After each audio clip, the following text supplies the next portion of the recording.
It was a busy time at the docks. All the engines were working hard, pushing and pulling trucks about. One morning, Percy was late. Cranky the crane was quick to criticize. "These ships can't be kept waiting, they had important cargo. If they miss the tides, they will be delayed in the docks. You should look up to ships and show more respect. You are, after all, only little." "We've got too much work," huffed Percy. "Then perhaps a lorry should do your job." Percy was shocked. He told the other engines what Cranky had said. "Stuff and nonsense," snorted James. "We engines run this island," said Henry. "What if a lorry does arrive?" "I'm afraid it did, along with 2 more. Cranky was delighted. "Hey, you all down there, your job's done now. These lorries are taking over. One of them wants to talk to you." The lorry was very rude. "What's a steaming lump of scrap iron, journey? Be off with you." "Scrap iron? Steaming scrap iron? Bah!" A little later, Percy met up with Thomas and James. Another lorry was being rude to them. Then he saw Percy. "Oh, look, it's a little green goblin on wheels. You'll be scrapped. Just you wait and see." "Well, boss, my boiler, what a horrid lorry!" exclaimed Thomas. "Despicable," agreed James. The next engine to meet a lorry was Toby.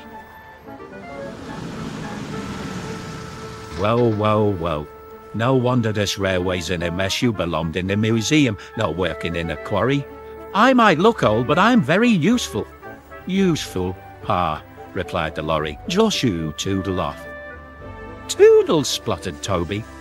"Come along, Toby," interrupted his driver. "Don't bother to argue with him. We'll go to the flour mill instead." But when they arrived at the flour mill, Toby was shocked to see yet another lorry. "What are you doing here?" "We're free of doing your work now. You're too slow." The foreman spoke to Toby's driver. "I'm sorry, times are a-changing, I'm afraid." "Toby might be old," replied his driver, "but he's reliable.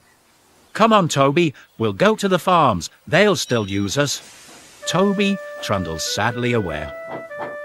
His railway ran through a narrow gorge, but vehicles had to tackle a steep and dangerous road.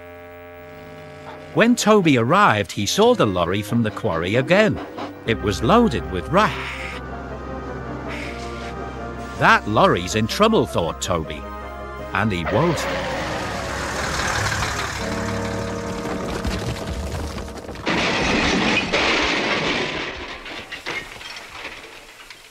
The driver was thrown clear. "Rotten roads," he muttered. The wrecked lorry was taken to the docks. Percy looked at the lorry. "What's this lump of steam and scrap iron?" he teased. "I'll be back," replied the lorry, "so you can wipe that silly smile off your smoke box." "Ah," said Percy, and wished him loudly. Then Butch, the breakdown vehicle, arrived. He was towing the lorry from the flour mill. "What happened?" asked Toby's driver. "He was overloaded with flour," came the reply, "and he broke down." "Not very useful now, are you?" said Toby. "Clara," replied the lorries. Then Chains whistled excitedly. "They're bringing in the 3rd lorry on a barge." "What happened to that one?" Chains asked. "Stupid lorry was reversing and fell straight into the sea," said the tow truck man. Later, Thomas arrived. He looked at the 3 lorries and laughed. Well, well, well, the brothers Grimm, smashed, broken and sunk.